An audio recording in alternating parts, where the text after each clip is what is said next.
জামাতের ভাই বন্ধুরা অপেক্ষা করছিলেন এই বিষয়ে একটা বক্তব্য আসবেই। এবার আমি তো নিয়েই আসলাম, ঝাঁপায় পড়েন আপনারা।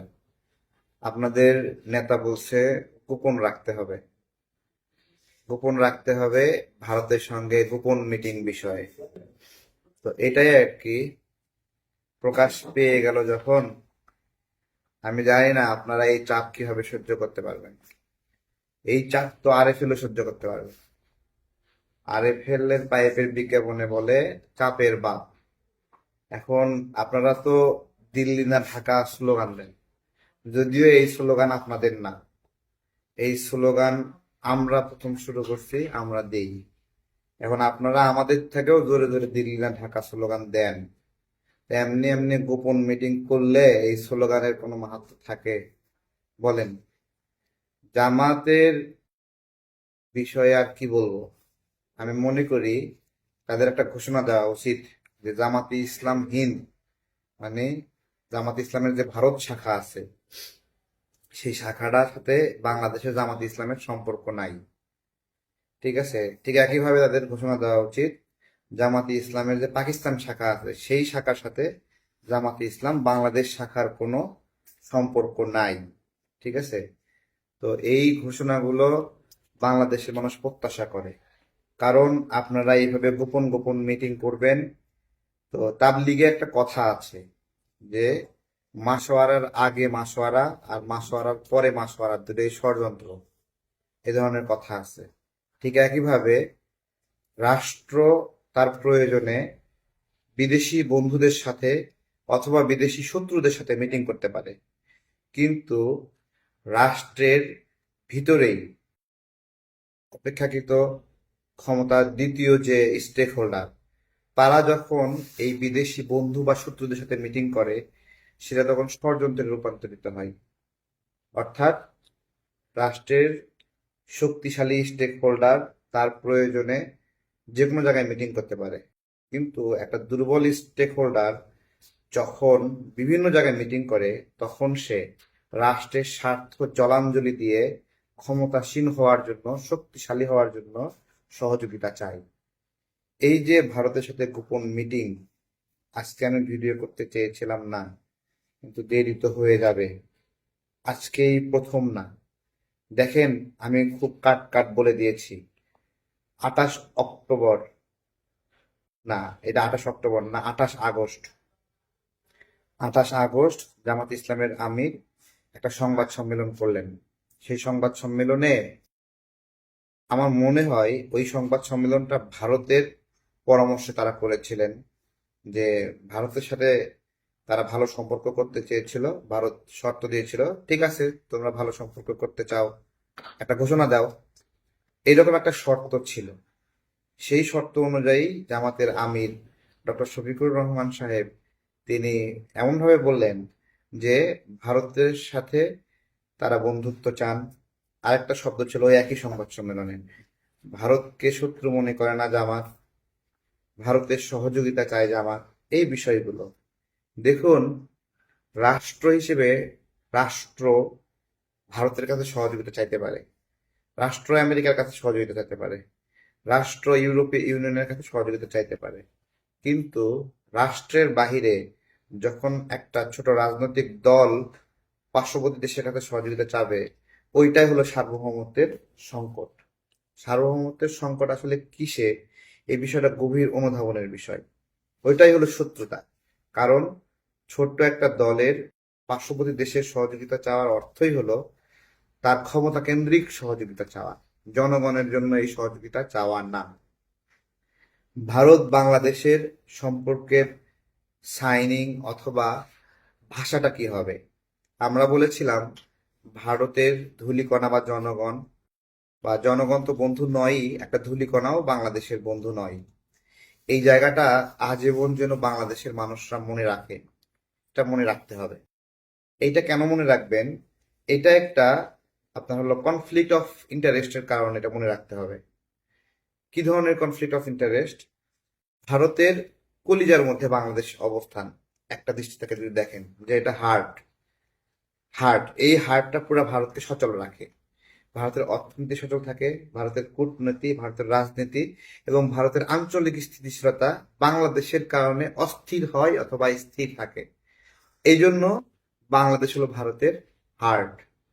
আবার যদি অন্যভাবে বলেন, তাহলে আমরা বলতে হবে যে বাংলাদেশকে 3 দিক থেকে ঘিরায় রাখছে হলো ভারত। ঠিক আছে? এই যে দুটা ভাষা, এই দুটা ভাষার তাৎপর্য আমাদেরকে বুঝতে হবে। এই বোঝার উপরে অনেকগুলো নির্ভরশীলতা আছে, যে আপনি ভারতের প্রতি কি আচরণ করবেন, ভারত আপনার প্রতি কি আচরণ করবে। আমি স্পষ্ট করে বলি, আপনার পার্বত্য অঞ্চলে ভারত সমস্যা করে। ভাই, আপনার যদি একটা রিভার্স পলিসি না থাকে, তাহলে এই সমস্যা করার প্রবণতা বেড়ে যাবে। দেখেন না যে বিভিন্ন সন্ত্রাসী গোষ্ঠী এখানে হামলা করে ভারতে পালিয়ে যায়, ভারত আশ্রয় দেয়। তাহলে রাষ্ট্র হিসেবে আপনাকেও সেম পলিসি নিতে হবে, যে ভারতের যারা স্বাধীনতাকামী তারাও ওখানে কিছু একটা করলে বাংলাদেশে আশ্রয় নিতে পারবে, বা এখানে বাংলাদেশ সরকার তাদের বিরক্ত করবে না অন্তত, অথবা বাংলাদেশকে ব্যবহার করতে পারবে না তাদের বিরুদ্ধে। বিভিন্ন ধরনের পলিসি হতে পারে। রাষ্ট্র হিসেবে রাষ্ট্র কি পলিসি নেবে, এটা সমন্বিত একটা রাজনৈতিক সিদ্ধান্ত, আঞ্চলিক, ভৌগোলিক অথবা আপনার উপমহাদেশীয় রাজনীতির একটা অংশ। তো আপনি যদি রাষ্ট্র হিসেবে হ্যারাম দেখাতে না পারেন, তাহলে আবার হ্যারাম দেখানো মানে এরকম বলা যাবে না যে আমাদের সকল জনগণ সামরিক প্রশিক্ষণ নেবে। ভাই, সকল জনগণ সামরিক প্রশিক্ষণ নিলে ওই সামরিক প্রশিক্ষণ পাওয়া জনগণকে সামরিক বাহিনী অথবা আইন শৃঙ্খলা রক্ষাকারী বাহিনী করে নিয়ন্ত্রণ করতে পারবে না। শব্দটা হবে জনগণকে বা যুবকদেরকে সামরিক শিক্ষা, সংক্ষিপ্ত সামরিক শিক্ষায় শিক্ষিত হতে হবে। সংক্ষিপ্ত সামরিক শিক্ষা কি? সাঁতারের শিক্ষা, কুস্তির শিক্ষা, প্রাইমারি ট্রিটমেন্টের শিক্ষা, volunteer fire and rescue, flood rescue.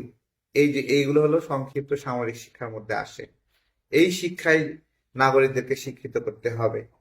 ভাষাগুলো যদি আমরা না হই, তাহলে আমরা টিকতে পারবো না। সেভেন সিস্টার ছিঁড়ে ফেলবেন, খেয়ে ফেলবেন। যাক, এই সেভেন সিস্টার ছিঁড়ে ফেলা, উচ্চস্বরে বক্তব্য দিয়ে ভাইরাল হওয়া, আর সত্যিকার অর্থেই দেশীয় পণ্যকে শক্তিশালী করা আর ভারতীয় পণ্য বর্জন করার লড়াই এক জিনিস না। এটা যারা বোঝে না, তারা এই লড়াইটা কখনো করেনি। আমরা মাঠে প্রান্তরে বিভিন্ন জায়গায় গিয়ে গিয়ে আমরা প্রায় 16 লক্ষ লিফলেট বাংলাদেশের বিভিন্ন আনাচে কানাচে দিয়ে মানুষকে জানিয়েছি দেশীয় পণ্য কি, ভারতীয় পণ্য কি। সার্বভৌমত্বের এই লড়াইয়ে আমরা তিস্তায় বড় প্রোগ্রাম করেছি। প্রাথমিকভাবে তিস্তায় প্রথম গিয়ে তিস্তার অবস্থা যে খারাপ, এটা আমরা ভিডিও বার্তায় দেখিয়েছিলাম। ধন্যবাদ জানাই দুলু ভাইকে, তাই না? দুলু ডাক দিয়েছে, দুলু ভাই তিস্তা বাঁচাই, জাগো বাহে তিস্তা বাঁচাই। তো এইটা একটা, যা দেশের কল্যাণ হবে সত্যিকার অর্থে আগ্রাসনের বিরুদ্ধে লড়াই। আগ্রাসন বিরোধী লড়াইকে আপনার হলো একবারে বাজারে বানিয়ে ফেলা হয়েছে। এটা একটা গবেষণা ভাই, এটা একটা অনুসন্ধান। আমি আপনাদেরকে বলি, তারেক রহমান সাহেব বারবার একটা কথা বলে, স্বনির্ভর বাংলাদেশ। এই স্বনির্ভরতা আগ্রাসন থেকে রক্ষা করে। আপনার যদি আপনি যদি পরনির্ভর হন, তাহলে আপনার মানুষের কাছে হাত পাততে হবে। আর হাত পাতলে কি আপনার সার্বভৌমত্ব নষ্ট হয়, আপনার মাথা নিচু করতে হয়। আর আপনি যদি স্বনির্ভর হন, আপনার মাথা উঁচু হয়ে যায়। সার্বভৌমত্ব নষ্ট হয় কিভাবে আমাদেরকে বুঝতে হবে। জামাত কিভাবে সার্বভৌমত্ব নষ্ট করে? আপনার বাড়িতে 3টা ঘর, এই 3টা ঘর, মানুষও 3জন, এর মধ্যে একটা ঘর সুন্দর। আপনি এই সুন্দর ঘর পাওয়ার জন্য পাশের প্রতিবেশীকে ডেকে নিয়ে এসে বিচার বসাইছেন।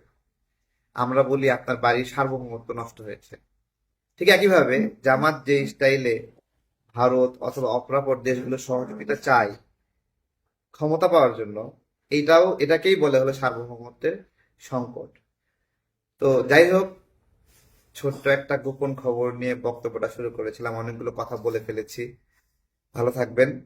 জামাতকে বলবো বাংলাদেশপন্থী হতে হবে। এত বেশি বিদেশির সাথে লুকায় লুকায় মিটিং করা যাবে না। যদি এটা মনে করেন যে বিদেশিরা আপনাদের বিদেশি বাপরা ক্ষমতায় বসায় দেবে, তাহলে হবে না। আপনারা বেগম জিয়া থেকে শিখবেন, শেখার শেষ নাই।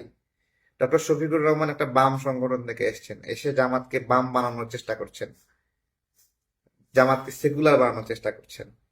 আবার হলো তাদের নেতাকর্মীরা জান্নাত জাহান্নামও বিক্রি করে।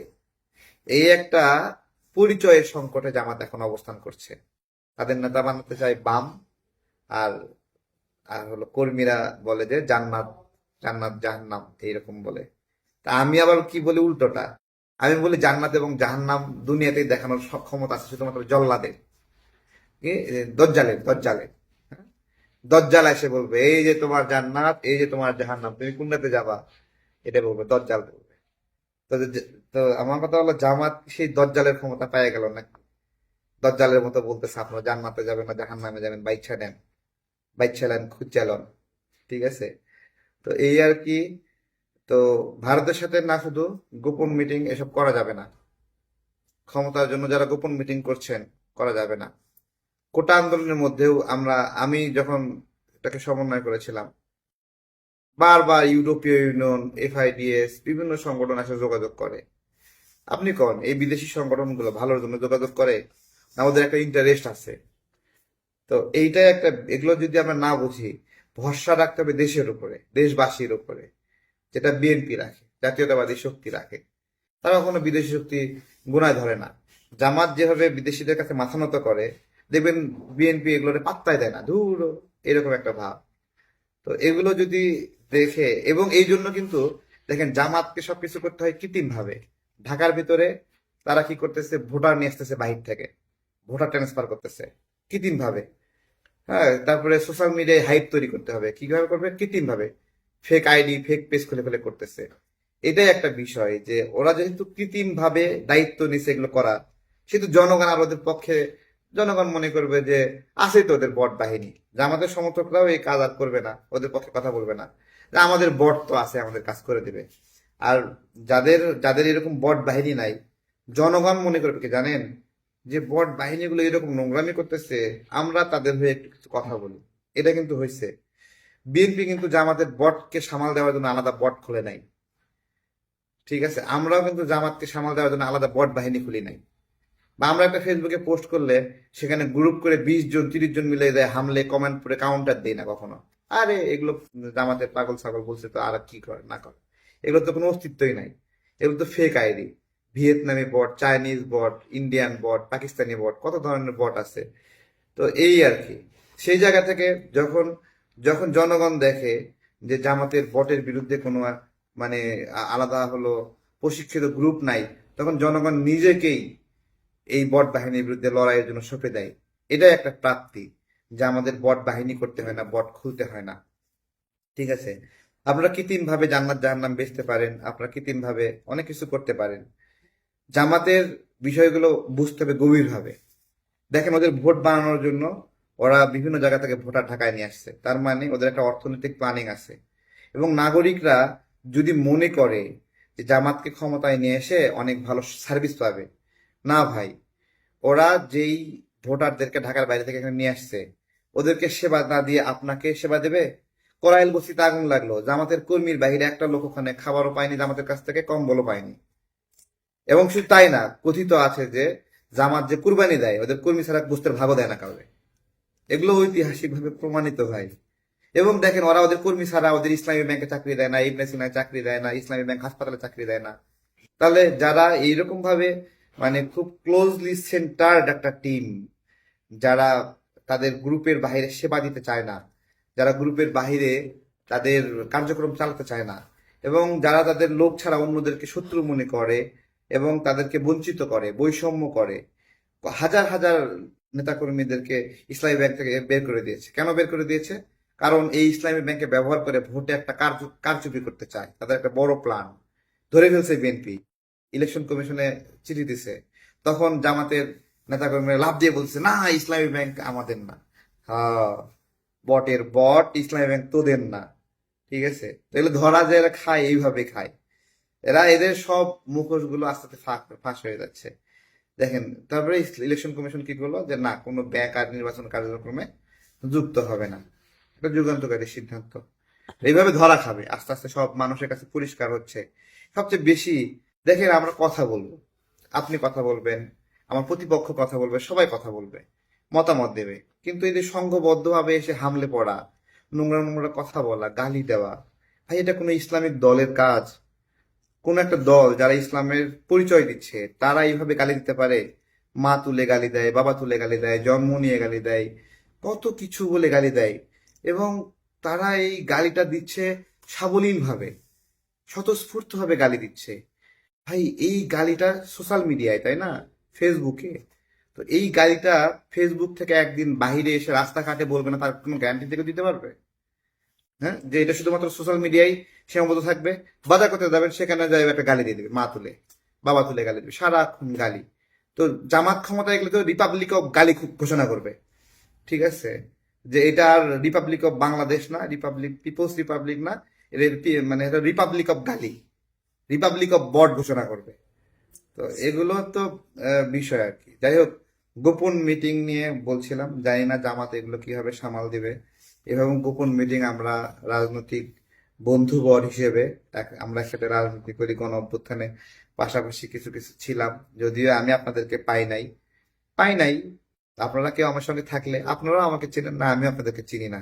আসলে আমি একটা জিনিস চিন্তা করি, জামাত যে 300 আসনে প্রার্থী দেবে, এই লোকগুলোকে যে প্রার্থী করলো, এলাকায় যায় ভোট চাইবে যে আমাদেরকে ভোট দেন, ওই মানুষগুলো কোনোদিন জানতো যে এই লোকটা জামাত করে?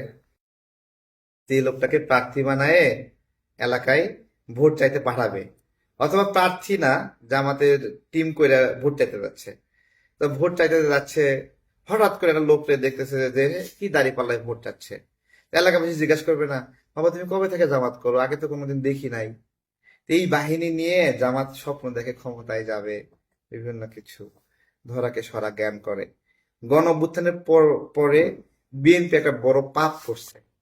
বিএনপি বড় পাপটা করছে হলো, রাষ্ট্রের কর্তৃত্ব কিছু মানে ছেলে পেলে হাতে ছেড়ে দিয়েছে, যারা ইচ্ছা মতো নিয়োগ বাণিজ্য বদলি বাণিজ্য করেছে, এবং তারা তাদের ক্ষমতার অপব্যবহার করে এগুলো করেছে।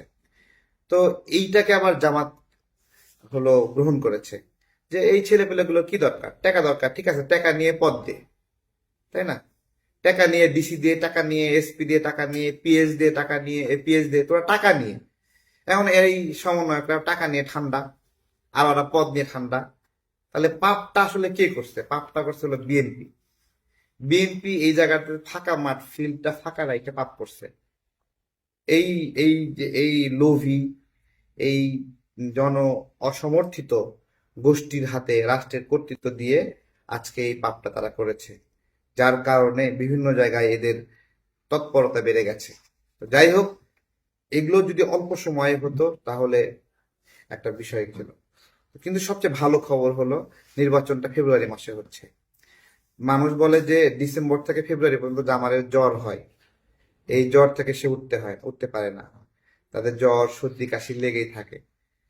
আপনার হলো মুক্তিযুদ্ধের কথা শুনে এদিকে পুরোটা মাস বাংলাদেশপন্থী আচরণ, বাংলাদেশপন্থী সাংস্কৃতিক চর্চা, কালচার, এই সব কিছু মিলে বাংলাদেশের যে লালন, এই বিষয়গুলো কিন্তু এই সময়টা হয়। তো আবার বৈশাখ আসে এখানে, ফাগুন আসে, সবকিছু মিলে বাংলাদেশের কৃষ্টি এবং কালচারের একটা চর্চা এবং লালন থাকে এখানে। এইখানে জামাত ভয় পায়, কারণ তারা তো বেসিক্যালি পাকিস্তানের একটা এস্টাবলিশমেন্ট। ওইটা বাংলা এগুলো শুনলে তাদের কেমন গা গড় করে, তাদের ভাষা বলতে উর্দু তাদের ভালো লাগে বেশি বেশি, ঠিক আছে। এবং এ আর কি। ভালো থাকবেন সবাই, বিদায় নিচ্ছি, আসসালামু আলাইকুম।